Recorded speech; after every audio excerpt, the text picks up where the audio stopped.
Hello everyone and welcome back to Magic at the Movies, the official podcast of As Yet Untitled, where we talk all things movies, TV shows and anything that takes our fancy that week. I'm your host Joe, and joining me as always is the very excited to talk about this thing that we're going to be talking about in this episode of this podcast, Robert. You're right. Yes, I have an expert with me today. Well, I normally don't, but I do today. I don't like to toot my own horn, but this is my area of expertise. Oh This dear. is what he is on the show for. Yes, after today, that's it for me. I Yep. won't be back until Yep, they do something else with won't this see him again. property. Pointless now, he's got his two Yeah. things. Oh yeah, that's all I need. I can He's die happy now. He's sorted, he's settled. If I died tomorrow, I'll be like, I've seen the film, so I don't need What if to. you do a Hamilton film? I've seen, like, you've got the stage show. Like, I'd be excited. But Impossible to do. yeah, I don't know how they would. I always think. I I think they will at and some you- point. I though. don't think you can touch it. You shouldn't No. touch it. I think it only works as a stage play, and it's Yeah. perfect as that. Yeah, I feel like with the rooms There's nothing and to. the There's nothing. locations, Yeah, it'll there's feel a bit weird. nothing to do with it. No, yeah, really. just leave it. We've got the film stage version. Yeah, That's it's fine. perfect, it's you put it in fine. cinemas. It made a little bit of money. It's fine. Just do that every 5 Just years. keep doing that. Yeah. Yes, so welcome back everybody to Magic at the Movies. Of course, today we'll be talking about the big movie of the week, and probably going to be one of the biggest movies of the year, because we're talking about Wicked for Good, the very much anticipated sequel to Wicked. Yeah. We'll also be talking about some other bits and pieces as well, but that will be the main topic. But before we get to that, we're going to start off this show like we start off every episode of this show that we do, which is our regularly recurring segment of the show, which is What have you been up to this week? it's not the 50th anniversary now. He's lost No. all energy for Yes. it. I don't remember what I did last week. It was like more grandiose and I should have bombastic. done like a Wicked thing. Yes. Do you want to do it again? But, not really. Okay, we'll carry on I then. don't know what I'd do now. So yes, this is the segment of the show where we talk about what we've been up to this past week, what we plan to be up to in the weeks ahead, whether that's watching a thing, reading a thing, playing a thing, doing a thing, making a thing, or saying a thing. Yes, you can say things. You could do some public That's speaking if you want. What did you say last week? Well, on Tuesday. On Tuesday I said all of these words. Brackets not in order. I like that. Yes, all of that goodness. So Robert, kick us off. What have you been up to this past week besides the obvious, the very blatantly obvious? I don't know what you mean. And I have watched some other stuff and consumed other media this past Ooh. week, despite the obvious. I watched Locked. You did watch Locked. I did. The day. Well, when I went home after we recorded the podcast last week, but somehow you piqued my interest. I don't know how I did it. I didn't give it liked a the stellar concept. review. I just wanted to see how he'd get out of the car. I think I couldn't just skip to the end and found that out. That's all I wanted to know. How did he get out of the car? Oh, that's how he got out of the car. Okay, I can start watching now. I can at least put it on me. Well, I've seen the ending. I'll put it on my Letterboxd. Yeah, basically, I think I agree with everything that you said last week. It's okay. It's not terrible. It's not fantastic either. I do feel like there were ways that he could have made things easier for himself. For instance, he didn't have to sit on the seats, which were electrocuting him all the time. I feel like he could have just sat like in the bit between the seats, or just sat on the floor. Well, he's a big, tall guy. He is a big, tall guy, but rather that than be electrocuted. And I don't think the film really knew what it wanted to say. Really, I think its messaging gets a bit muddled, because obviously Bill Skarsgård is a thief, and he tries to sell things that he steals, but it's kind of all in aid to help his daughter in a sort of way. And then Anthony Hopkins is trying to like stop people like that and teach them a lesson, but then he's no better than those people. And I don't think it really comes full circle in what it's trying to say. But it was okay. Anthony Hopkins was fun. I enjoyed watching him punch and smack, Enjoyed him punching. I did think he was a bit dumb, though, at the end. You enjoyed him doing breaking. You enjoyed him breaking a lot. And he didn't really have an end game either, which I thought was weird. And when he got in the car, I was like, don't be an idiot. He felt like just as not as much good as Jigsaw. Yeah, from Saw. 100%. Because he's terminally ill and now he's going to take revenge. Yeah. But, he wasn't a good Jigsaw, you're right. But then I watched for the first time Planes, Trains and Automobiles. Yes, you did. Which is, I think, the perfect time of year to watch it. Yes, because it's a Thanksgiving film. Film. A lot of the marketing tries to put it off as a Christmas film, but it's not a Christmas film. Because there's snow in some bits, but whatever. This was great. It was really good, genuinely funny. Steve Martin and John Candy are just excellent, and their chemistry is so good. And I was just it made me really sad because films like this aren't made anymore. And I don't think you really could make a film like this today because it has that sort of timeless feel. I loved it a lot. It's weird that it's taken me this long to get around to it, but I was like, I'm in the mood for something like light-hearted and whatnot, and then in the end it's really not light-hearted and it's quite sad. But I do, when the film ends, I always wonder what happens after. But we will never know unless we get a Planes, Trains and Automobiles 2. Do you know John Candy's dead? No, I didn't know that. I knew there was a documentary about him, but I didn't think he was dead. Okay, so maybe we won't get a Planes, Trains and Automobiles 2. He died in the 90s. Oh, right, okay. Oh, dear. He had that small role in Home Alone 1. I don't know if you remember. Yeah. He was in that, and they wanted him in Home Alone 2. But he died before that. Oh, I see. So that's a shame. Okay, sorry. That's and it is a shame, especially for Macaulay Culkin, who apparently he really looked after. Yeah. As well. And was he in Uncle Buck? He was in Uncle Buck as well. Well, a lovely man was John. Yeah, Candy. it sounds like it. That's a shame, but it is really good. I felt so sorry for him, all the way through. I was like, he's just trying to be nice. I know he's a bit annoying, but leave him alone, Steve Martin, you grumpy idiot. But yeah, and then all the paraphernalia going on at the cinema, which we'll talk about later. And then yesterday I watched Alfred Hitchcock's To Catch a Thief, because I didn't have anything to do yesterday afternoon, and I was going to watch Notorious, which was on TV, but I got the days wrong. So and it's not on streaming, so I was like, okay, I'll watch this other Alfred Hitchcock. And I thought it was pretty good, alright, but not one of his best. The story, for those that don't know, is there is a retired cat burglar who's played by Cary Grant, who's retired in the south of France, and there is a cat burglar that's going around all posh people's hotels and stealing all their jewels.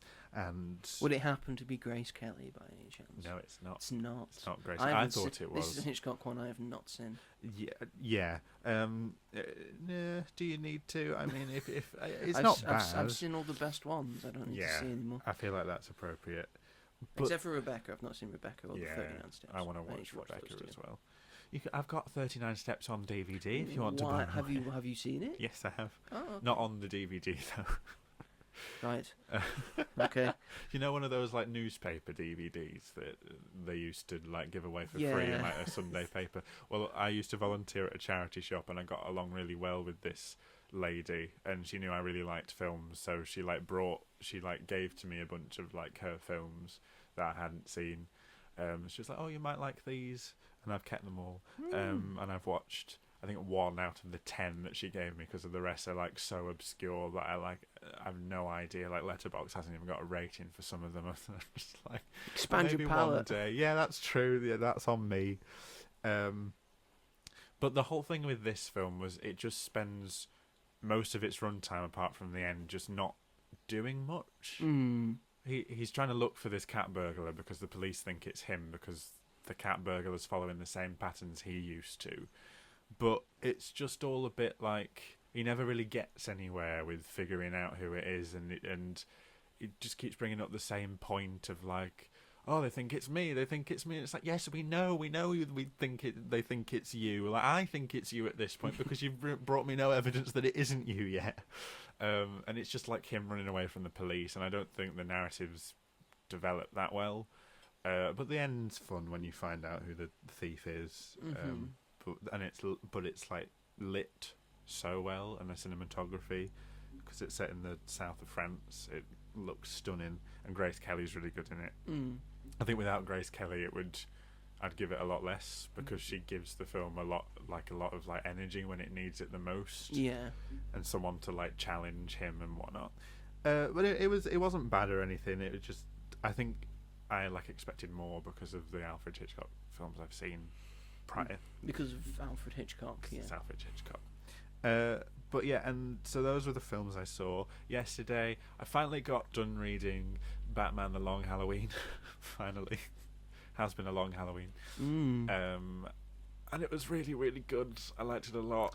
It's one of the best Batman stories.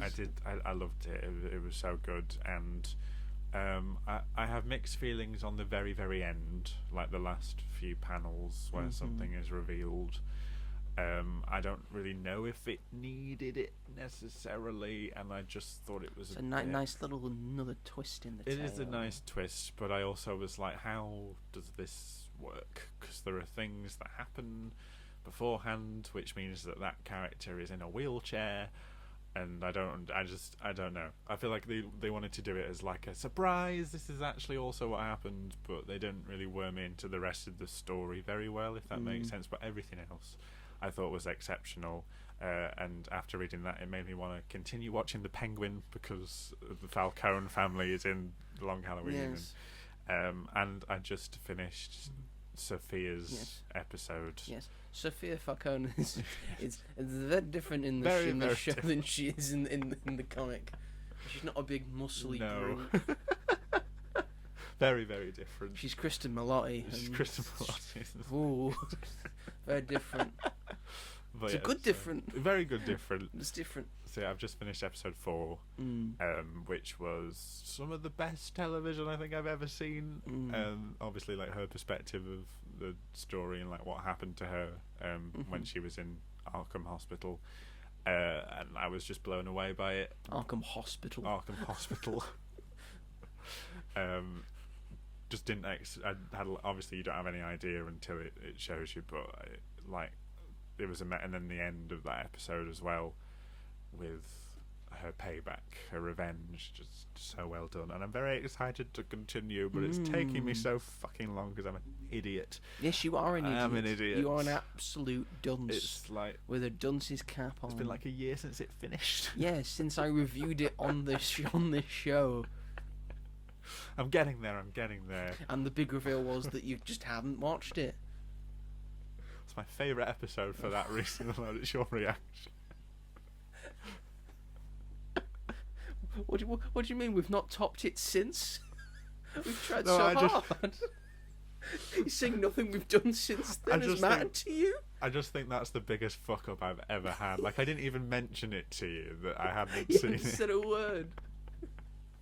I don't know why you just brought it up then. Anyway, I'm over it now. So yeah, that's where I'm at. That's what I've been doing apart from the obvious. But yes, what have you been doing? Well, going off you finishing The Long Halloween. Yes. I have started reading. This is because I bought it on my Kindle. Oh, you've got a Kindle. I've got a Kindle. Well, we had a Kindle. We found said Kindle, and then just restored the factory settings and put it onto my account. Oh, right, cool. So I bought a couple of books. I bought a wrestler's autobiography, nice. and then I read Volume 2 of Ultimate Spider-Man. Oh, nice. A volume 2 called the Paper, the continuation of the next six issues, so issue 7 to issue 12 of Ultimate Spider-Man, and it goes month to month. Right. So the one issue's in September, and the next one's in October, and that's how it's doing, and it finishes at Christmas time. Oh, that's nice. With another cliffhanger ending. Oh. But this run of issues introduces the Sinister Six. I've talked about this with you a couple of days ago, but the Sinister Six in this universe, it's led by the Kingpin, who apparently counts as one, and then it's got Mr. Negative in it, who has been in the original comics, but he's most notably known for being in one of the big main villains in the Spider-Man game on the PS4. It's got Kraven the Hunter. They've all got different looks and stuff. As long as it's not Aaron Taylor Johnson. Mr. Negative's rocking a man bun. Oh, he's got a man bun in. Kraven looks like he's seen better days. Oh dear. But he's still there. Mysterio is one of them. Black Cat is one, but not the Black Cat you know, Felicia Hardy. This is her dad, the original Black Cat. Oh, right. And then she becomes the new Black Cat when things happen in the story.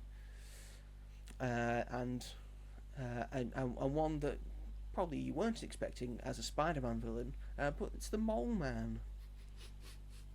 Yeah.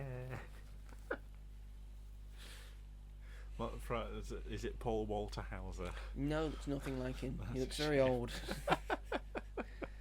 And then the idea is that Kingpin runs New York, but these are like sort of his lieutenants that run the boroughs. I see. And the idea is that he's going to mess with Spider-Man and his pal Harry Osborn, who's the Green Goblin. He's using some Stark tech as the Green Goblin, but they're still friends at the moment. Don't know what's going to happen. I hate that. That makes me nervous every time in Spider-Man stories. I'm like, no, don't fall out. Stop it. I don't like it. But Norman Osborn's already dead. Oh. Okay, that's probably for the best. Yeah. So if you didn't watch the previous episode, this is the version of Spider-Man where he's in his 30s and he's got kids. He's married to MJ, and then he gets spider powers. Right. And also he meets up with Harry later on, and then they become friends and crime fighters when he becomes the Green Goblin, and he's trying to do good. And he is married to Gwen Stacy. Oh, that's interesting. Who then gives funding to Uncle Ben Parker, who is alive in this one. It's not Aunt May. Aunt May's the one that's dead. Yes, and J. Jonah Jameson, who were partners, who are at the Daily Bugle, but then leave because the Daily Bugle's owned by Wilson Fisk. So they leave to run their own newspaper outlet called The Paper, and then Peter Parker works for them to take pictures and stuff. Oh, that's cool. Because he's just a full-time photographer. Nepotism. Yeah, and MJ's just a big-time model and runs a modelling firm. She has the money. Oh, okay. She's the breadwinner. She's the big major breadwinner. But they seem to have a very nice relationship. Oh, good. Do they have? Because they and the kids are really sweet and cool. Oh, good. That's good. Because they're given a lot of complications. And Jameson's a bit softer. Oh. He still feels like Jameson. But he's a little bit softer. Right. He's not like, Parker, you're useless. And it's a nice new dichotomy to have Peter being able to talk to Uncle Ben about certain things and certain things that are happening. And one of the big things in it is that Uncle Ben is able to figure out that he's Spider-Man.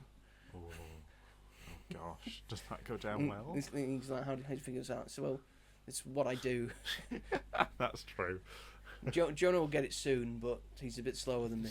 Yeah, but he'll get it eventually because he's also good at this. And how are you the only photographer that can get pictures of him that close up? Yeah. Yeah, because Uncle Ben's not an idiot. Yeah. So yeah, I enjoyed this volume more than I did the first one. That's good. Just sort of this gave me more of a taste of certain things and the universe that it's building. Is And it? it makes me sort of want to read the other lines in the Ultimate Universe, because they've got Ultimate X-Men, the Ultimates. Oh, right, okay. I think they've got an Ultimate Iron Man. They've got an Ultimate Black Panther, I think. Oh, that's cool. Is it similar what they're doing with DC with the Absolutes? Yes, because the new Ultimate Universe came out before the Absolute Universe, Right. so technically the Absolute Universe is DC copying Marvel. Right, I see. Because they copy each other Yeah, all the time. But the Absolute Universe keeps overselling the Ultimate Universe. Right. Which maybe people think is another reason why they're ending the Ultimate Universe. Because they've been beaten. Yeah. In a way. Yeah. Despite the fact that the Absolute Universe has only been around for maybe 2 years. Yeah. And the Ultimate Universe started in 2023. Oh, I see.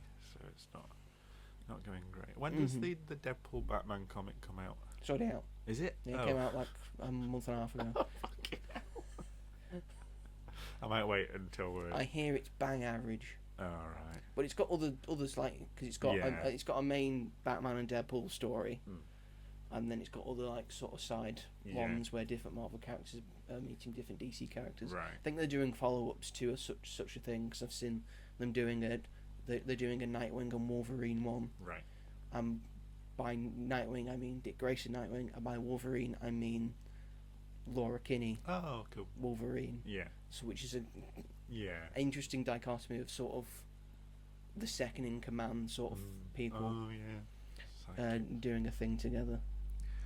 So yes, I've been reading, and after I finished that, I now started another comic that I have never read but really wanted to, and now I've just taken the advantage just to have it on a Kindle, so it doesn't take up any room. I'm reading Batman Dark Victory, which is, because you bring up The Long Halloween, it is the direct sequel to The Long Halloween. Oh, I didn't know that was it. It's also by Jeff Loeb and Tim Sale. It's by the same people, and is pretty much a follow-up of the events of The Long Halloween. I need this.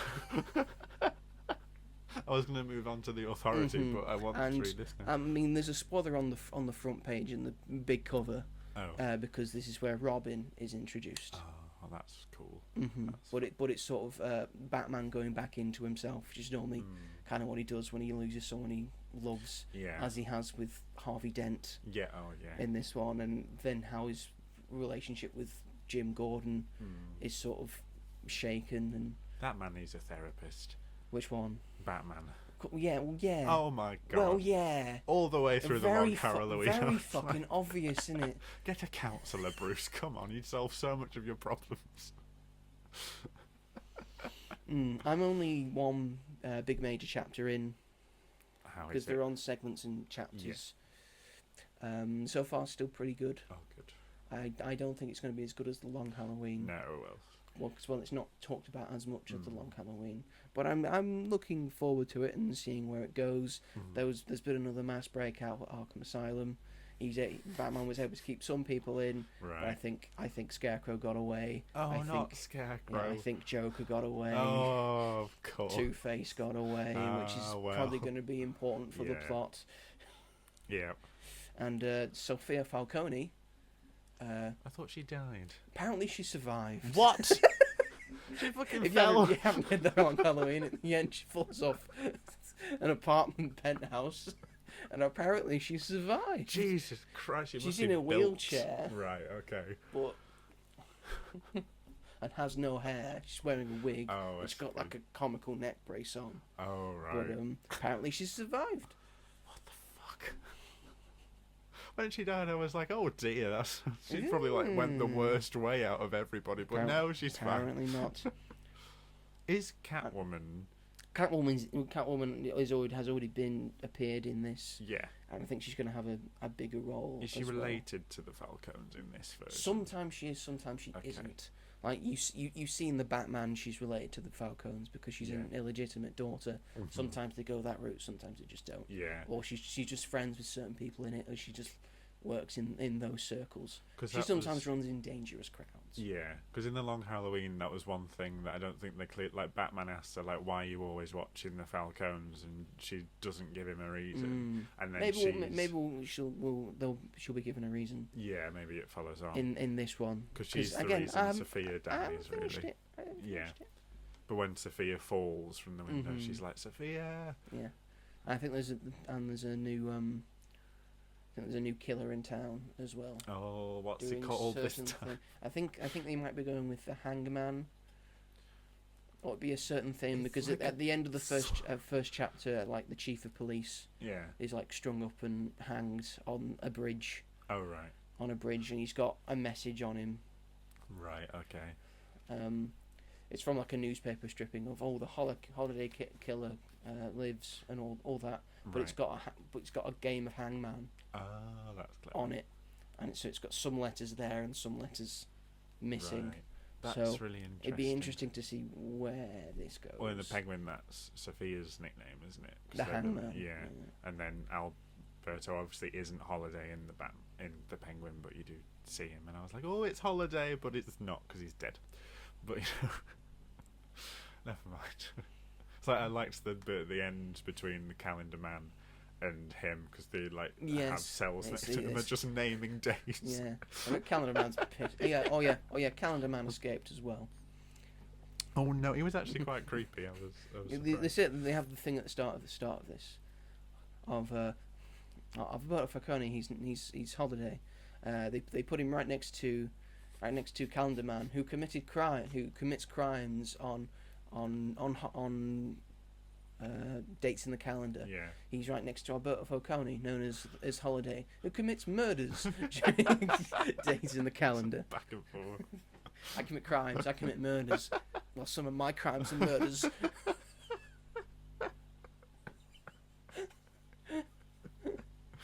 I liked You that. know. So yes, I'm enjoying it so far. I'm only a chapter and a half in. Right. Batman's obviously trying to deduce the thing. Mhm. Don't know why he's not just solved the Hangman thing and just seemed to be like a No. very, Batman doesn't very do Hangman. certain things. But he doesn't have the relationship with Gordon that he used to have, and Gordon doesn't have the relationship with the district attorney's office Right. that Well. he used to have because Harvey's not there Yeah. anymore. Ooh. And so Batman's just not friends with the establishment at the moment. Right. It's So always I think difficult. it's gonna come down on him soon, I think. Yeah. In terms of things that I have watched, last night I was able to tick off another thing on my watch list because I finally watched 10 Things I Hate About You. Oh. Long time coming for me to watch this film. I don't know why I took so long because it's a very good time. Yeah. It's just one It's of them. just a very fun, very heartwarming, Yeah. very lovely film to watch. Mhm. That is funny. There was only one major thing I very much laughed at, Yeah. but most of it is funny. Mhm. The major thing I laughed at is when they're doing archery. And she gets distracted and just fires an arrow right into that guy's arse. Oh.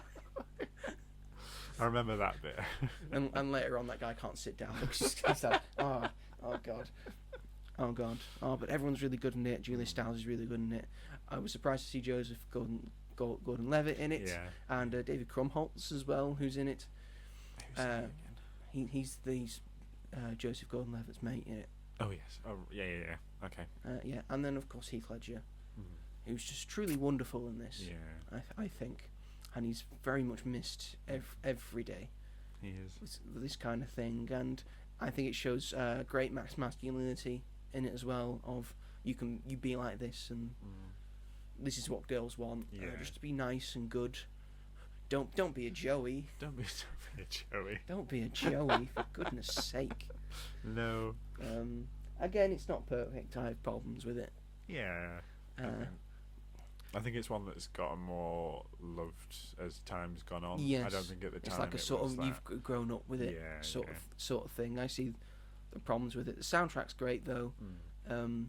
They sort of, I didn't like the idea of she doesn't like him again. She doesn't like him. She likes him again. She doesn't back like and him. She forward. likes him again. It's quite frustrating. I'm just Very like, will you frustrating. decide? Just decide or not. But for the most part, I really enjoyed it. That's good. I don't know why it took me so long to watch it because I had a very nice time. But it's nice to have those films that are on reserve sometimes Mhm. when you're in the mood for that sort of thing.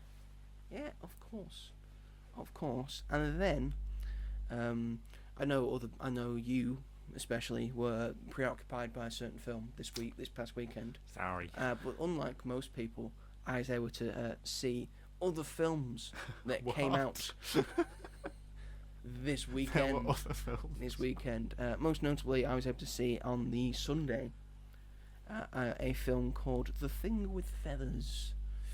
This stars Benedict Cumberbatch and is based on the book of the same name that was written by Max Porter. It's directed by Dylan Southern, who's a film director, English film director and writer. I can't tell you what other things he has done. Yes, it stars Benedict Cumberbatch and two very young kids who are about, I want to say, between 5 and 7. Oh. But they give very good performances, like very visceral and gritty and real stuff. And for the age they are, because they're very young kids, it's very impressive to see. Benedict Cumberbatch gives an excellent performance, as always. Yeah. I'm just looking at who the other person was played by. Vinette Robinson's in it. Oh. From Boiling Point and Waterloo Road. Who else? Well, I know there's someone in here. I know there's someone in here. I know. Oh yes, it's David Thewlis. I didn't know he was in it. He's in it. He is in it. He plays Crow. Okay. Because I'm going to get into what this film's about in a minute. Okay, that's going to make sense in a minute. David Thewlis as Crow. Yes, it had a budget of $6 million, and it's probably not going to make it back because when I saw it on the Sunday, I was the only fucker in there. Which is, it's kind of fun and freeing. Just having an entire cinema to yourself, but it's also a bit bittersweet as well. But I went to View, and I used my Sky VIP, so I got the ticket for free. But View have got those new chairs, don't they? Yeah. Those new relaxing, very very nice posher chairs, and even the posh ones that they've already got at View. And because no one was in there, I was just able to go on one of them. It's lovely. There's a lot of space on the sides for if you had snacks and stuff. A lot of arm room and rest room. You can storage. You can put the storage at the bottom. You can put your legs up, and then you can go down like that. It's a separate thing because the other ones they just do both. Yeah. But if you just want your legs up and sat forward, or if you just want to sit back like that, have your legs down. That's a doable thing. 4 buttons. 4 buttons. 4 actual buttons. You got a cushion as well. Yes, it's great. Yeah. I think I might do that to improve my posture. Go there because I tried the test one, and you could sit bolt upright that, and I was like, I could do this. And maybe my posture would be okay once the film's over. Probably not. Definitely not. Yes, this is a film from Film 4 and the BFI. I need to see it. Yeah, so they've done stuff around it. This is a film. I'll read out the synopsis for you. Left to raise 2 young sons after the unexpected death of his wife, Dad's life begins to unravel. Grief is messy and chaotic enough as is when it takes the form of an unhinged and unwanted house guest, Crow, taunting him from the shadows. Things start to spiral out of control, but maybe that's exactly what Dad needs. So yes, he's lost his wife, and the kids have lost their mum, and it's about them dealing with the grief of that and trying to move on and be good about it and trying to embrace it and all that, but also to love each other. And he's also his job that is shown is that he's a comic book artist. Fun. He draws comic books, and he wants to move on and do stuff, so he is assigned to do this certain thing. A book called The Thing with Feathers. There you go. So he has to do the artwork for it, and he has to draw crows all the time, and then he gets haunted by this just image, and then this manifestation of the crow that comes and just taunts him and saying he's doing a bad job, but also to try and care for him and make him do better, and just judge him to say you're doing a bad job. This is you need to improve yourself, and it's voiced by David Thewlis, who's going proper northern with it. I took some sort of offence to it in a little bit. He is northern. Why is the mythical, magical crow that's talking this southern Benedict Cumberbatch northern? Why does he have to be northern? Don't know. I just thought it's very odd. Why is the crow northern? But this, a lot of people are down on this and say maybe people who've read the book are saying, it's not as good as the book. But me knowing very little about this and going into it, I thought this was a very good look at how people deal with grief and how it looks when you're grief-stricken and depressed about it, but also having to do other things and then how Yeah. grief looks through the eyes of a child, Yeah. and then through the eyes of an adult, Mm-hmm. and then who has to look after those kids Yeah. as well, and how stressful your life is, and then how much it takes over your life then. Yeah. And then what does grief look like, and then what does despair look like, and all told through a very artistic version of it, and a very visual spectacle Yeah. in a way. There's some incredible stuff done with this, especially with the sort of the crow stuff, which is it's a full-on character. Mhm. It's a full-on performance. Yeah. They're doing stuff, and it looks pretty good and realistic. The mouth doesn't move; it just sort of does the the things that crows do. Yeah. So that's a very good performance. It's probably not David Thewlis in the costume. Damn it. I'm gonna say I don't think David Thewlis is that tall. He is quite tall. He is though. quite tall. I don't think he's that tall. He's in the new Avatar. He did all the stuff for that. So who knows? Who is he? Who is he in the new? He's like a wind He's a wind. person. Wind avatar. He's the wind. Well, you know, the different What do you- tribes. Hang on, what do you mean a wind avatar? Like Is a that what wind Avatar 4 Navi. is? That's what Avatar 4 is. Well, I he's, think they're he's being doing the last introduced. airbender. He's fucking doing the last airbender. I think his character is like leader of the wind tribe. No. You know, in the trailer when they're on them ships that float through the sky, that's the wind tribe. No. We knew that was going to happen. Earth, water, wind, and fire. James Cameron, you have no original ideas. You think you do, but you don't. You're just doing the last airbender, but they're blue. And the audacity to call it Avatar as well. They haven't filmed 4 or 5 yet, so you know things could change. That's ruined my mood. Ruined my mood. Now, no, I'm not going to like this third one because it's just the last airbender. But at innit? least it's going to David be the Thewlis. same film again. It does look the same. But at least film it's as the David last Thewlis, one. yes. Yeah. I could say the same, but at least it's Zoe Saldana. I like Zoe Yeah. Saldana. Little Sigourney Weaver. It's also child Sigourney Weaver. And Kate Winslet. Kate that might be Winslet's- doing cultural appropriation. Kate Winslet's well. Who knows when you're blue? Who knows? It's not easy being blue. Doesn't Zoe Saldana know it? Mm-hmm. You must do. But yes, it's a shame no one's going to see this thing because. I got the cast up, and apparently Eric Lampart played the physical Crow, and then David Thewlis was the voice of Crow. But yeah, it's a very good look at grief, and I think it shows a lot of it and that sort of world, and then gives it, because he's an artist, he's able to give it that artistic impression. Yeah. And then the look of it from a child of seeing your dad not being the same, Yeah. and then missing your mum, That's difficult. and then because you were clinging on to your mum, and the mum was doing a lot of things that the dad couldn't do, Yeah. and then the dad trying to figure it out and It's trying to difficult. do this, and then trying to ask for help.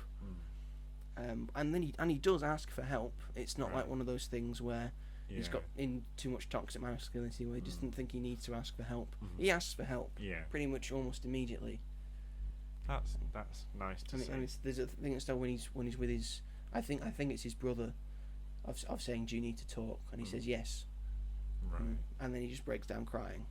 That's 'Cause refreshing. it does cry in it, but the one big masculine thing that he breaks is that he doesn't want to see his kids see him cry.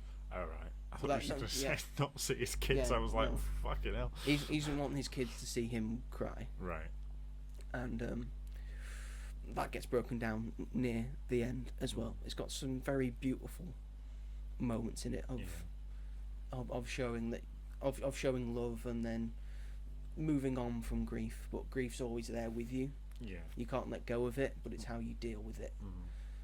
And I think everyone should watch it. I thought it was excellent. Yeah. It I know. sounds very good. Mhm. It would be kind of weird if I went It and gets- watched yeah. Locked, but not this. It gets a bit too fantasy Right. for some bits for me, and I felt like the dad could have maybe been a bit less grief stricken at some points. Okay. I think it goes a bit too far with it, but for the most part, I think it's Yeah. a very excellent story and narrative to give this message and put this message across. What time did you go and see it, mate? I went and saw it at it was at 8:55.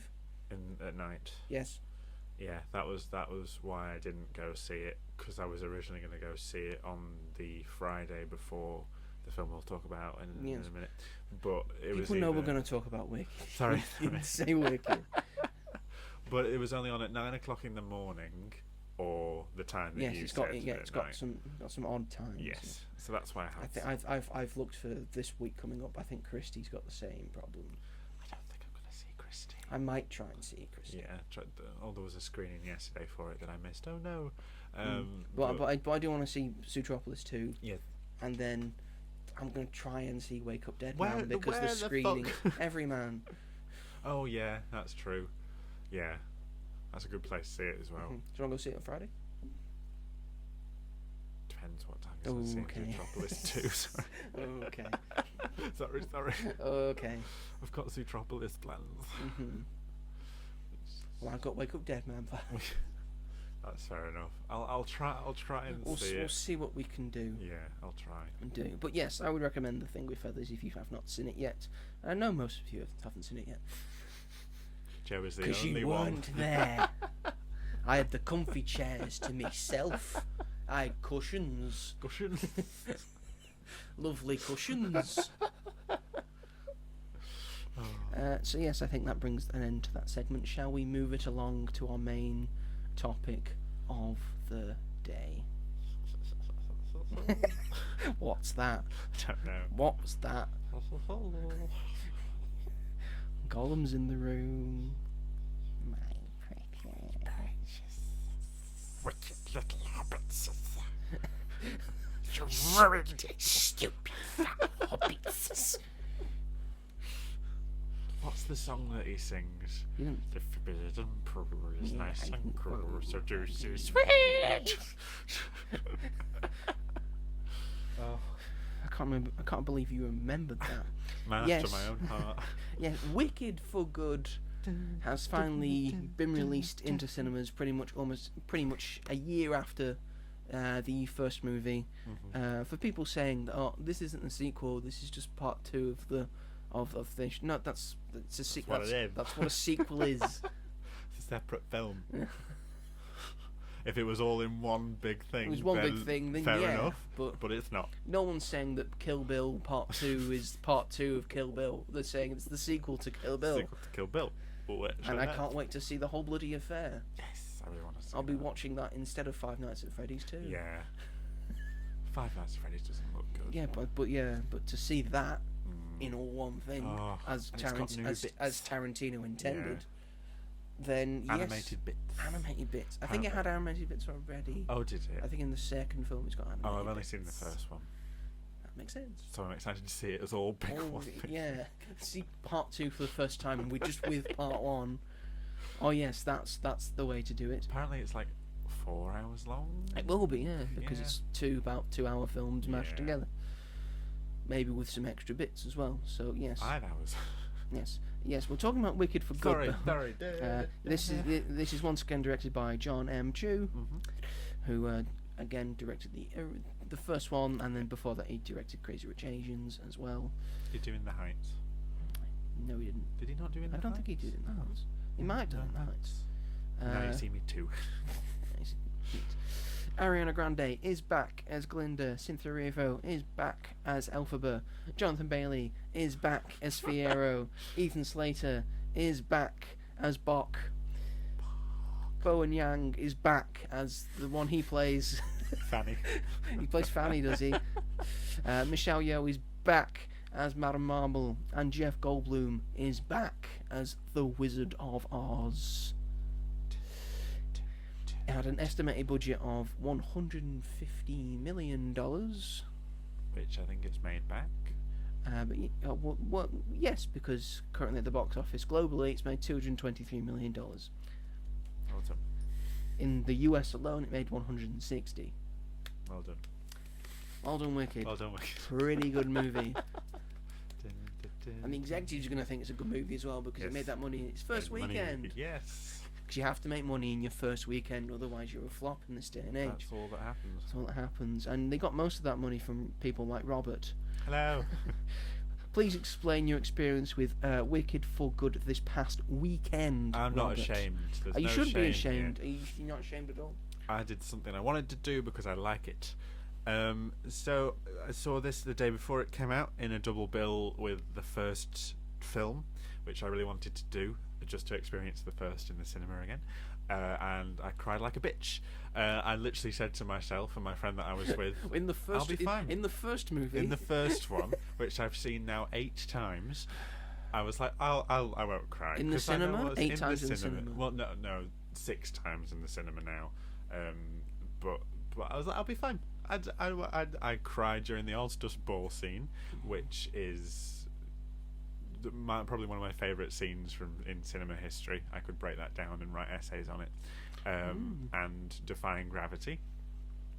And then obviously Wicked Part 2. And then I saw Wicked for Good the next day with different friends.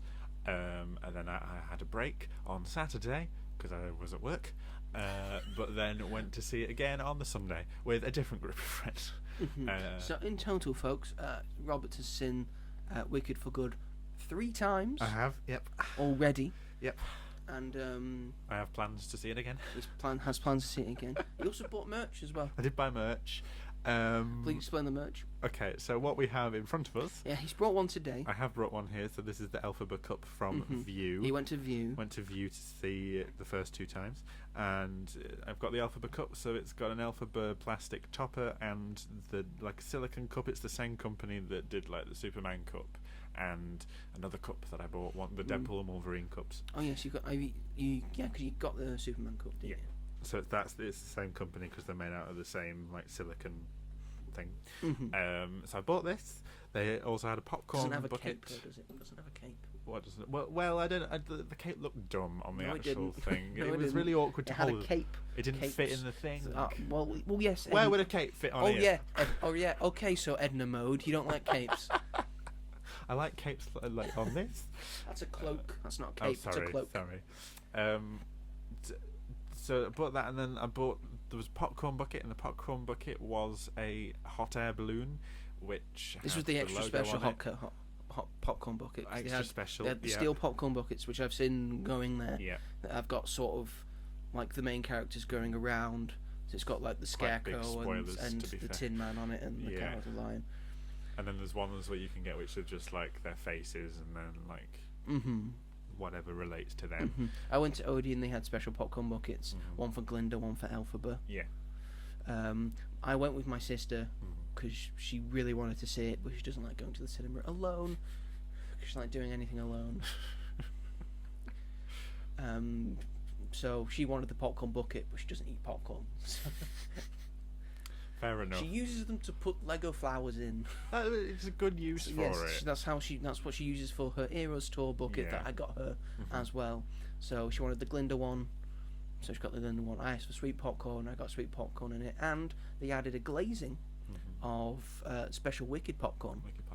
They had some pink Glinda popcorn and some green Elphaba popcorn. The pink one was raspberry, and the green one was apple. Did it taste nice? They tasted quite nice. Yes. Very Don't think I could eat a bunch of it. Right, yeah. So Gourmet popcorn's quite heavy. But we'll carry on. And the hot air balloon lit up as well. I bought my friend the Glinda cup as a Christmas present, which some of you might think is early and cheap, but I say to you, cheap? What? Never. Well, it wasn't exactly cheap, but I got her a big gift for her birthday, so it was a smaller thing. I also bought this T-shirt which I'm wearing as well. Not there, but I'd bought it because I wanted it. I'll tell you what. Where was the T-shirt from? Just Amazon. Oh, okay. I don't think it's an officially licensed. It doesn't seem it, no. No. But I tell you, as my friend came to pick me up to see it for the first time, it hadn't been delivered yet. And as she drove up my street, we passed the Amazon van, which was due to deliver it. And I was very, very annoyed about that. And also because if you remember, I had a Wicked T-shirt for the first film, Yes, you did. which shrunk in the watch, so I looked like a twink in a crop top. So I don't wear that one out anymore. So I couldn't wear that. Sorry, that's just a funny visual. The last time I put it on, I was like, well. It's like Stephen Merchant wearing anything that's not fit for him. I looked down and I saw my belly button. I didn't want to see my belly button. I'm not feeling very Christina Aguilera today. So yeah, but I've worn this to the other screenings that I saw because I need to get good use out of it. But yeah, so it's cost me a pretty penny, and also because I have paid to see the film the 3 times I've seen it. I haven't been to the Odeon because I wanted to see it in as comfortable and as nice a screen as possible. But yeah, so that was my experience with it. But it was really nice seeing it with so far 3 different groups of people. So Yes. I saw it with one of my closest friends the first time, and then 2 of my friends the next time, and then my uni friends who we haven't seen each other since graduation. So we all met up on the Sunday and went to see it together because we saw the first one together. So that was really lovely. And obviously to see them after like 5 months, even though we used to be together like every day. So that was really nice, and we all got very, very emotional. So yeah, that was there was a lot going on. So that was your weekend. What did you think of the film, Robert? So this is, I think, one of the most interesting film responses I've ever seen from any film ever. There is no like everyone. There's nothing like everyone sort of agrees on. You've got people who think it's amazing, like me, that would think Spoilers. it could never do any wrong. Sorry, but everyone fucking knows. And then you've got people that still enjoy it but recognise its flaws. You've got the people that think it's just okay, and then you've got the people who don't like it that much. People that aren't really interested, that don't like it because they think it's a bad film. You've got people that don't like it because they don't think it's a good adaptation of the Broadway show. You've got people that do like it because they think it's a good adaptation of the Broadway show. And it's just mad. Like, I've got friends who were like, okay. I've got friends' parents who loved it and liked it better than the first one. It's just like all over the place, the reception for this film. Stop hitting things. Sorry, light, sorry, lamp. It's got feelings, you know. Sorry. So I'm just baffled by the response to it. When I saw the Rotten Tomatoes score this time last week, my heart did sink. Which obviously, like, films, you make your own opinion, obviously. But I think what it was, like, my heart didn't sink when I saw the Thing with Feathers reviews. Yeah, it's got like 58 on Rotten Tomatoes. That's a shame. But I think what made me be like, was that I knew that there was going to be a lot more of a negative conversation around it, and I was so ready for it to be like finally a film that everyone would, like the first, would go to and enjoy, and it would be popular and successful, and it is to a degree. But you were sort of prepared for this because you because being a big fan of the stage show, before even the film had come out, you were already aware that the second half of Wicked is not as strong as the first half of Wicked. It really isn't. You're right. Yeah, and I will say that this does Act 2 and makes it so much better than it is on stage. Like, they've added quite a lot of stuff to it, developments that needed to be there, or else I don't think it would feel well-rounded. And I think it was a very difficult thing to adapt. The first act is quite simple because they're at school and you're learning about them as characters. Yes. And there obviously is a story, but it's not as big a story as this one. Whereas this is trying to weave in the events It of the says Wizard 12 of Oz. something or other near the start. Has it been 12 months? Has it been 12 years? I heard it was 4 years. 4 years. Like, that's how long it's been Okay, since is it like part 4 one. tide things? It was like a sort of tide. It was something to do with the river. Maybe. I don't know. So 4 years. I'll 4 have to ye's go. makes sort of sense. I might have to go back and check. You've seen it 3 times. I know I have, but I think each time I've just been like... He's doing this for the entire film. He hasn't heard a single thing. But I will say I have loved it more every time I've seen it. It's not something that you should really have to do with a film, but I feel like people that aren't as big on it first time round should watch it again, because I feel like they'd appreciate it a bit more, which is something you shouldn't have to do. I get that, but just sometimes you see things from a different perspective. Like the first time I saw it, I did obviously love it and was so excited and was so happy with it, but I, funnily enough, didn't cry the first time I saw it. Second and third time I cried like a bitch, but the first time I was so confused and upset with myself, and it sounds stupid, but I was like, I got home and I was like, why didn't I cry? Like it's so sad. And I normally cry at everything. I know. What's wrong with me? I was like, I loved the first one, and everything that was like, I felt sad inside, like I was welling up. Maybe you were just sad that it was over. I think it was that. And it was the experience. Then you'll never have this experience again. I wrote in my Letterboxd review, and someone replied to me and said, like, I think the first time you saw it, you've got so much anticipation and excitement, and you're overwhelmed with emotions that it's really hard to sort of get anything out. And then of course we'd seen the first one as well, so I think I was already worn out from crying at the first one, which I didn't expect. I didn't stay for a post-credit scene. Was there one? There's no post-credit scene. Don't worry. So there's no post-credit scene of Alexander Hamilton picking up the hat. Can you imagine? I am not throwing away my That's he's quite nearly, isn't he? Bless him. I love Lin-Manuel Miranda.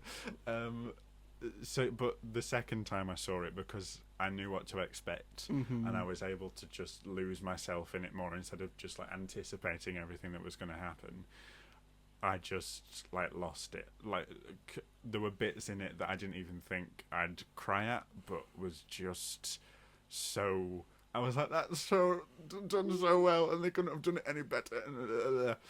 And then the last time I saw it, I can imagine what it looks like. Because I've been in the cinema when you've cried. Yeah. I'll tell you now, folks. When Robert cries, oh boy, does he cry! It's not like a tiny thing, like a single tear will fall down. No, he goes full hog. You know what? We love you for it. Bridget Jones was a weak point for me. It obviously hit a certain place. Oh God. Yeah, and then seeing it with my uni friends, we saw the stage show together when it toured last year, and we saw the first film, and when Defying Gravity in the show, when we saw the show, we all held hands during Defying Gravity, which is sickly sweet, I know, but it was very like an emotional intermission, you went and got snacks. We were crying, and they were like, right, anyone want an ice cream? Right, ice cream. Do you want vanilla or salted caramel? But you know that like it means a lot to us, and then so seeing it with everybody again, not everyone unfortunately, but seeing it with some of the people that helped me get through like a really difficult time at uni, and this is something that means so much to us. Like the last 20 minutes of this film, I think, are so emotionally beautiful and incredible, and just the last fucking shot absolutely sent me the last time I saw it, because I was sat next to like one of my closest friends, and we were just like hugging each other and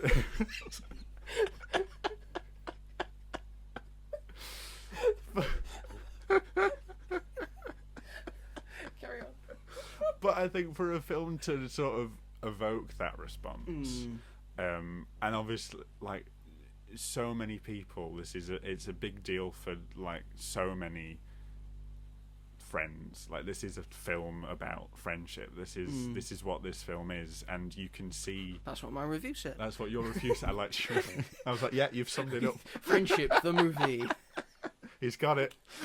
You know what? He's nailed that on the head. He has. I enjoyed seeing that. But that's what it is, and it was just so nice to see each time I went. Groups of friends. I mean, it's typically like women as well, and like it's a whole group of people. Yeah, I'll just quick segue to just my experience. Yeah. It was nice to see just a fully packed cinema, and I went to the Odeon, and they've got pretty big screens, big audience screens. We were in the biggest one they had. So, and it was full. Yeah. And so there was a lot of people who actually genuinely wanted to see Yeah. this film. We know people from work who really want to see the film as well. Who are just waiting a little bit longer. They've seen it now. And they've seen it They've now. seen it They've now. seen it now. Wow, where'd they get the money from? I don't know. The reason they said they couldn't say it because they were broke. I And it's true, they were. She showed us her bank account. I'm going to ask her that, and that's a good Did point. you sneak in? But yes, I think, again, I don't think if you're a film fan, whether you liked the movie a lot or you didn't like the movie at all, you can't really complain considering the fact you want more people to go to the cinema, and this is bringing people to the cinema. Yeah. It was just pretty much packed screens all weekend long. It was. Which is probably why no one was in the thing with Ellie was me, because the rest of the people in the cinema at that time were seeing Wicked. Yeah, 100%. And it was just so nice to see all the young girls as well, even like some young boys, which made me feel really emotional, because like I would have at that age I would have never have seen a film like this, because like 10 years ago it was a lot different to where we are now, but I just like having this film at that age would have been like a big thing for me. For you. Still is now. But it was just like we've not really had a moment like that this year. We thought that Fantastic Four and Superman, and I think Superman was to a Superman degree, to a certain extent. Yeah. Yeah, I don't think Fantastic Four was, unfortunately. Which was a shame. Yeah. Jurassic Park got a massive audience. That was insane. 'Cause people love dinosaurs. Yeah. It would seem.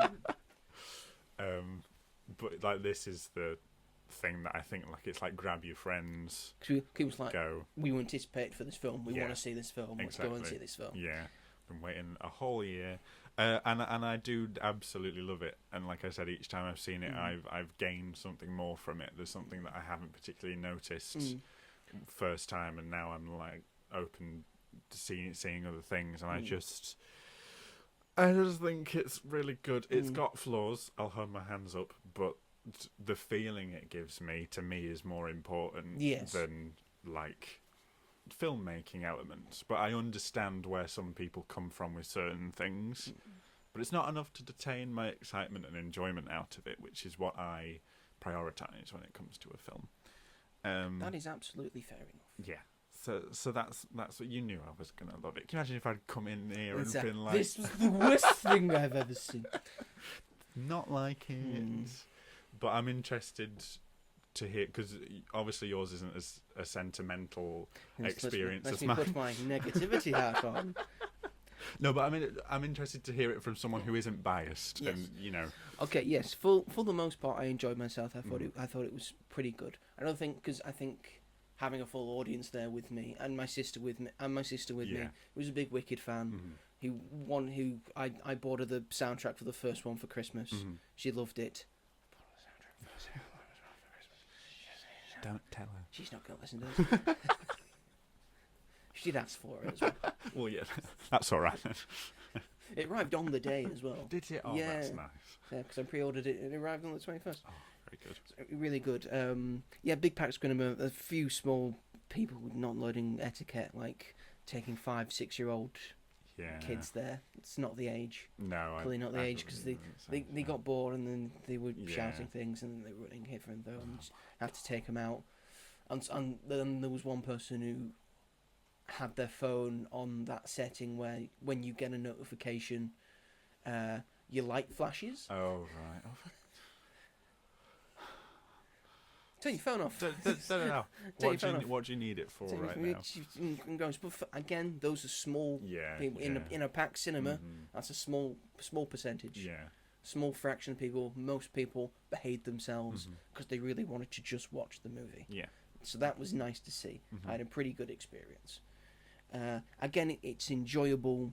I really, really liked the first one. I think you were surprised even that I liked it that much. I was. Because I gave it a full 5 stars. It was both of our favourite movie movie of the year last year. Yeah. Spoiler alert: This is not going to be it for me this year. Again, I haven't seen the theatre play. I haven't seen it on the stage. This was my first experience with Act 2 of Wicked, in a sense, Wicked for good. I enjoyed it for the most part. The performances are still top notch. Everyone's great. I really like Cynthia Erivo and Ariana Grande in this. It felt like these are the roles that these two were born to play. Yeah. I think especially for Ariana Grande in this, because Glinda gets a bit more play in this one and more backstory and more character development than Elphaba, who got it more in the first one. Performances, everyone's great. There's some songs that I really liked as well, and I liked the more darker tone that it goes for. Gritty and darker sequel, which is kind of what you were supposed to do with sequels, make it a bit grittier, a bit darker. Like the epitome of this is The Empire Strikes Back. It takes what's good about the first Star Wars and then makes it a bit darker and grittier. And I think this one sort of nails that as well, which is what Act 2 of Wicked is. It felt like it was the Act 2 of Wicked in a sense. The negatives that I have about it, I don't think the songs are as strong as the first one. No. And I think you would agree with that. Yeah, the songs aren't as 100%. strong. They've added 2 new songs. Yes. I believe. I don't know which ones they are that they've added. No Place Like Home, which she sings to the animals. Okay, that's a new... I liked that one. Girl in the Bubble, which Glinda sings before she goes to see her That was a nice thing, but I liked the the song sung by the Wizard. That was the most whimsical one. Yeah. I thought Change for Good, the one at the end, was pretty good. And there was another one that I'm forgetting that I also liked. Oh, the Helicanam, that No one. Good Deed. No Good Deed was really good. that had stuff to it. Getting chills just thinking about It's got the hallmarks of basically all the awards it won last year. Yeah. At the Oscars for makeup and hair, costuming, production design. I think it deserves to be nominated and get those awards again because they're all very good. The visual effects are on point. Just Michelle Yeoh's wardrobe alone, Yes. I think. It's magnificent and grand. And Ariana Grande is less so at this point because it's sort of the same. You don't see a lot of difference. You only really see her in 3 outfits, I'd say, and one of which you've already seen in the first one. So, very true. But I think that's fine. I think that's fine. I think it one. makes sense for the story. And again, I liked the story, the narrative. There's really good emotional beats and emotional moments. I enjoyed it for the most part. It just has flaws. Yeah. Again, it's not as strong as the first one. Yeah. It doesn't feel like the first one, despite being part 1, felt like a complete whole. Yeah. Like you could just watch that one 100%. And you can understand it. Oh, Defying Gravity at the end, the best song. Yeah. We all know that's the best song in all the movies. Or just the Wicked movies, not all the movies ever. Every film. But then you can say, oh, she's defied gravity, she's defied everyone else, she's on her own now, she stood up for herself, and that can just be the end of the film. This one felt as if you really needed the first one to like this one, which I think makes it less standalone, so makes it less fun to watch. You're right, I think. In a way. And I also felt as if it rushed certain things, especially near the end, and especially when it's tying it all into the story of the Wizard of Oz. Yeah. And then just certain things near the end. But I did enjoy it. I'm not a massive Wicked fan. My sister really loved it and was very upset near the end. Why can't you tell her? Trying not to spoil anything. I was in an audience full of people that seemed to be enjoying themselves, so that's enough for me. Yeah. I understand people will have problems with it. I have less problems with it. I still have problems with it. But I think it's just a very good time at the cinema. I think I'm quite happy that it's bringing people back to the cinema. So am I. We could talk about spoilers like a little bit like from here on out, but I mean it's a theatre play that's been around yeah. for over 20 years. Over 20 years, nearly 25 years at this point. But did you know about? I had figured out who was going to be the Tin Man. Okay. I'd figured out who's going to be the Scarecrow, Yeah. where the character lion was from, Mhm. voiced by Coleman Domingo. Yeah. We'll have Fuck you know, that lion. it wasn't James Corden. that lion really is a coward. Fuck him. He's a real coward. One he Fuck cuts the her tin, off. Fuck the Tin Man Fuck as the well. Tin Man. What's wrong with you? Scarecrow's the Scarecrow's the one I'm here innocent for. one. See, in the first one, Yeah. in the first one when Dorothy says, "Oh, Scarecrow, I miss you the most," that's why. Because you too. Because he's not a dickhead. And did you know about the wizard and his relation? Yes, you can figure that out in the first film. Yeah. Well, I had a friend that didn't know. Because at the start of Harvard, it sounds exactly In the like Jeff soundtrack. Goldblum. In the film, it's like, that's Jeff Goldblum. I know he's playing the wizard. Is that the wizard? Oh, Elphaba's been born. Oh, she's green. Oh, she's the wizard's kid. So it wasn't a big reveal for me. No, I imagine if you were younger, you would have gone, oh my god. Like Hans being the villain in Frozen. I will say the youngification of Jeff Goldblum in that, it didn't look good. No. It didn't look great. Why does his face look like that? It looked very rushed. Yeah. Which is a shame. Apart from that, visual effects were great. Yeah. I liked the monkeys in this. I thought they were really good. I like the development. And I used them, and the main one. Oh, sorry. Oh, Miss Glinda. And all of his looks, and it felt very much like Gromit. Yeah. You can sort of tell what he's thinking. You tell what he's always thinking, just from eye movements and the mouth and all that. Again, I knew it was sort of going to end that way. Yeah, but so like the ending. But the way they showed it and the way they told it, really good. There's someone at the doorbell. Oh. Someone is at the door. Thank you. But, I'm sure someone will get that. So the end is a little different to the show. Okay. So you know when they redo the opening of the first film when Glinda comes to all them. So when we knew each other at school and the camera pans back and she's like, "Wait, I've got something to add," and then it comes back. And when she like reintroduces the animals back into Oz, that's not in the show. That's new. Yeah. That's a great addition then, I feel. Because that plot's just sort of like pushed aside and lost in the show. So that's brought back, and then so that's a very good choice to do. Yeah, it was so when it happened, I was like, oh, that's so nice. And right at the very end, when Glinda goes back onto the top of the Emerald City where Defying Gravity happened, and Fiero and Elphaba are walking off into the place beyond Oz, and they have their little singing harmony moment, and then the Grimoire opens for Glinda, so she now has magic. That isn't in the show either. Glinda doesn't get magic in the end, but in this version it does, and the spell... I think it sort of makes sense because I think if Elphaba's leaving Oz, I think Oz as a universe needs someone who has magic, and then Madame Marvel can't use it anymore. Yeah, and the Wizard never could. So I think I think it chooses Glinda. Yeah, it's like it shows her journey, and now she's because the Grimoire has some sort of sentience. Yeah.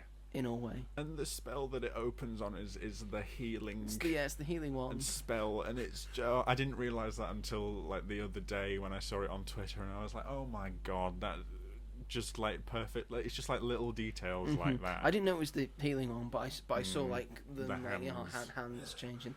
Oh, it's the friendship thing. Friendship. I guess healing is friendship. Yeah, it shows that Glinda's healed and is finally like comfortable with herself and doesn't need to pretend anymore, and I just love it. I really loved As Long As You're Mine, the sex song. Yes. What with Cynthia Erivo and Jonathan Bailey? Yeah. Yes. First time I saw it, I was genuinely giggling and kicking my feet in my seat like this. Well, you see him afterwards. I had to look across my sister and go, "Calm down." Just giggled at me. Calm down. Yes. And the kids that were making noise at the front, they're naked. Oh yes, that song made me cry. I think it's in the show.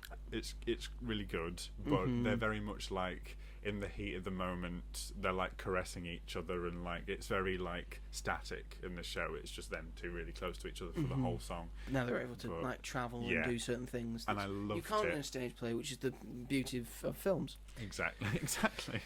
But I loved it so much because I think it gave it greater meaning than it does in the show, because this is the first time Elphaba has ever been intimate with somebody, and it was very realistic for them to be like sort of teasing each other, and for them to be like, you know, just like building up to it rather than going for it straight away like they do in the show. And that just, I was like, isn't it really nice that she's found someone that loves her? And their vocals. What was that, Robert? I don't know. I'll talk to you about it in a minute.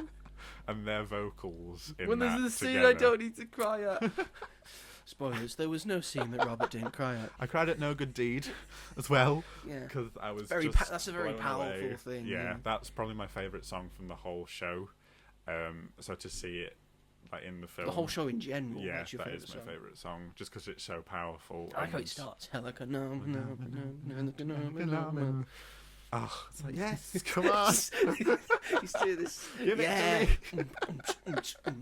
Put that bass up. And she is just incredible. Like, I think Renee Rapp described her as like a vocal Bible for like this generation.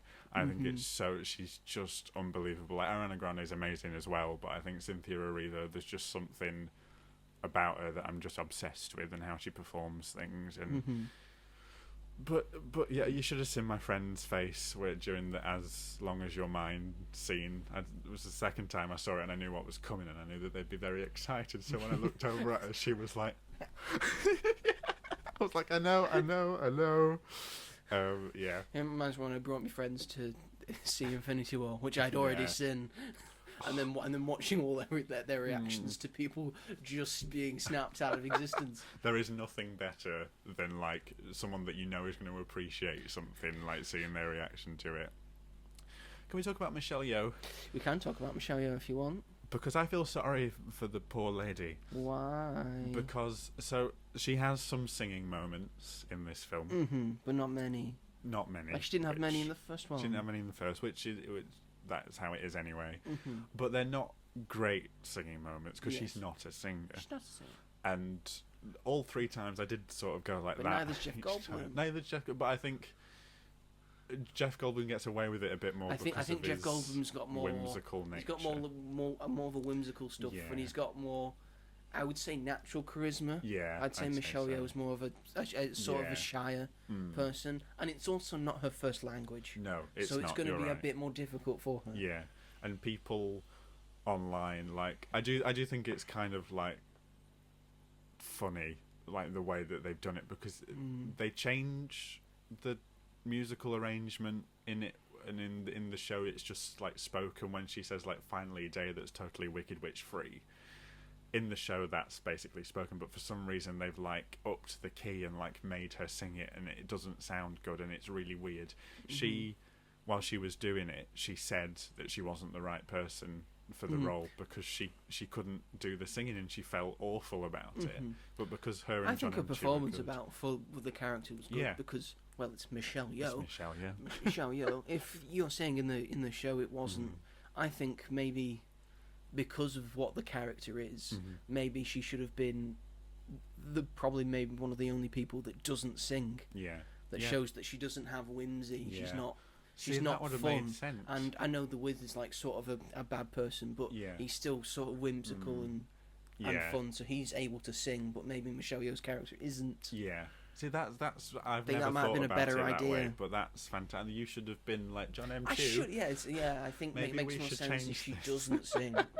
Well, I just feel, because everyone's like slating her and her performance for it, which I think is really. But when she creates the tornado, I've never seen such good hand acting like Yes, it. that's I was great like, hand acting. Imagine anyone else doing that. Best I hand- believe she's actually best made hand that acting since tornado. Elizabeth Olsen. So good, yeah, literally. I was so impressed by that. And when she like grabs Glinda, and she's like, "Listen here, Missy," I was like, "It's really," and I just feel bad because everyone's like saying that she's not very good, and She's always She needs to prove nothing to people. Literally, she's got an Oscar. She's got an Oscar, yeah, and she's been in so many incredible movies and been incredible in them. 100%. So she's great, and I love like the opening. It's obviously very different to the first, where the yellow brick road's being built, and when Elphaba shows up, and then the music starts playing. I remember just getting instant goosebumps, and I'm like, yes, here we go. And like when the title comes up, when that guard is running across the Munchkin fields, and she's like, she's come, she's back, she's the Wicked Witch, and then and it goes into the song, and as you can tell, Robert quite likes this movie. love it so much. Spoilers for our final episode of the year. Sorry. Wonder what number one's going to be. But I think I would say overall, I think we both liked this movie. Robert obviously equally more than me. But if you haven't seen it yet, and you're already probably planning to, if you haven't seen it yet and you don't plan to, I would say go check it out. And because if you like the first one, you're gonna like this one. 100%. I've got Letterboxd open. Shall we go through some reviews for it? Let's go. We've got some reviews here. This is a review by Mac, 3.5 stars. Again, this is very topsy turvy. At the moment, it's currently got an average of 3.7 on Letterboxd. I think that's going to go down. It's been watched. It's been watched by 473,000 people already. Liked by, hearted by 180k. So yes, 3.5 stars from Mac. 137 minutes of Glinda and Fiyero competing to see who can yearn for Elphaba the hardest. Yeah, they're so gay for each other. Yes, from Cara, 5 stars from Cara. Elphaba and Fiyero will return in Dune Part 3. They were on a sandy bit, weren't they? They're going into the Dune universe. 5 stars from Faye Ellis. That split screen shot of them separated by the door was just pure evil. Don't, because I will get upset. But also, it was beautiful. That shot was beautiful. That was improvised, by the way. That I love you too. That was improvised. Because they both love each other. They both love. Oh my god. Okay. Get you someone that looks at Cynthia Erivo like Ariana Grande looks at Cynthia Erivo. 2.5 stars from BG9291. That's a terrible name. 69 out of 100. So that doesn't make sense Doesn't, in its no. rating. Okay, should be 3.5 stars, but whatever. Should be, I don't know, about 60. 1.5 stars from Swole Cinephile, who has put, best part of this was when Michelle Yeoh was cooking up a storm, and my better half turned to me and said, "Conjure up some food, girl." Probably the funniest, most out-of-pocket joke she has made. Because that's the thing, people saying, everyone's too thin. Yeah, that... But the camera does add about £10 to you. As Monica says. It's very true. Zoe Saldana, very thin. Yeah. I would say. But never looks that way in the Guardians movies. I would say. So... That's a whole other conversation. That's a whole other conversation. And 3.5 stars from Zia Vass. Unfortunately, didn't feel fully into it until the second half, but Jeff Goldblum had me cackling after every word. What a legend. Don't think Michelle Yeoh was right for this role. I will say Ethan Slater did in fact put his full tin theatre pussy into this. Props to him. Fuck Nessa. He was so good. He was really good in this. I've also just recently found out that Ethan Slater played SpongeBob in the SpongeBob musical. He did. And he's Thomas Godolkin. He is Thomas Godolkin in Gen V. He's getting about, is he, that Ethan Slater? Can we just talk about the moment in March of the Witch Hunters when he looks up at Glinda with that terrifying look? I'm like, oh my god. You can't see me like this. I loved that because again it was just there was so much like meaning in that look. You couldn't really tell what he was thinking. Like, does he hate her now? Does he like? There's still something behind that. I don't think she knows who it is. So it's just very well done in my opinion. Well, if she doesn't know about the water thing, then I don't think she's going to know about that. Come on, Glinda. Come on, Glinda. Smart on up. To be fair, it looked convincing. It's very convincing. I'm melting. We didn't get Cynthia saying that. What a world! What a world! Oh god, I think it would have been a bit like, oh. You've got entirely dramatic all of a sudden.